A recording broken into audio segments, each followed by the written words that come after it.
Hey Internet, it's Thursday, August 27th, 2009, and there are three things I want to get off my chest this morning. One, yesterday I made a video on youtube.com/thestation where we made an AIDS joke, and a few of you were offended because you have someone affected by AIDS in your personal life. If it offended you because of that reason, I am sorry. Two, if it makes you feel any better, I have a disease that will one day kill me. And three, never let a fat lady ride a camel.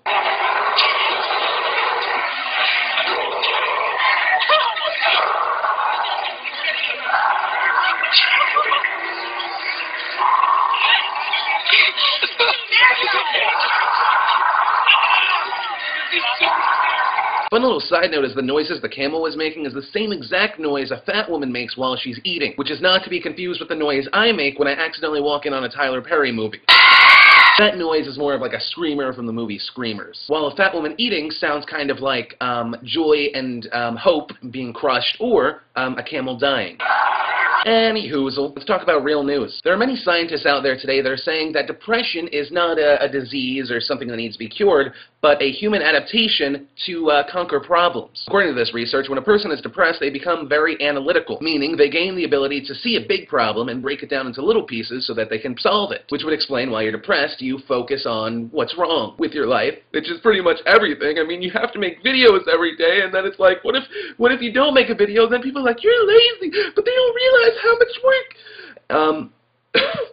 Anyway, probably one of my favorite stories of the day is this guy that went to the New York City Library and hooked up an Xbox 360 and a monitor. Now, he probably wouldn't have gotten kicked out except for the fact that he also brought a Turtle Beach headset and started screaming at his teammates to cover the fucking flag. But he does get points for most interesting way to steal Wi-Fi. Internet, I have discovered another reason why I'm getting a first-class trip on Delta straight to hell. I saw the following picture and I laughed. If you laugh, you're coming with me.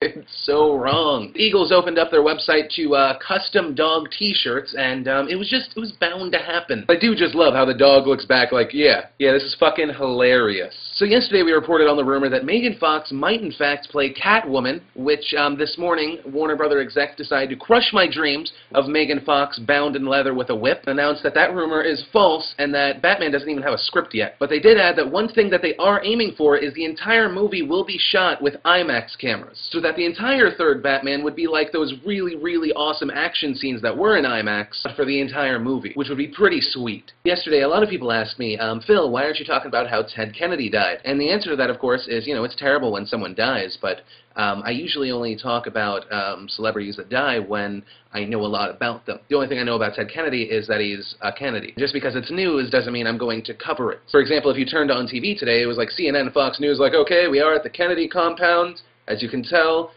Ted Kennedy is in the casket. There are houses, and it's the Kennedy.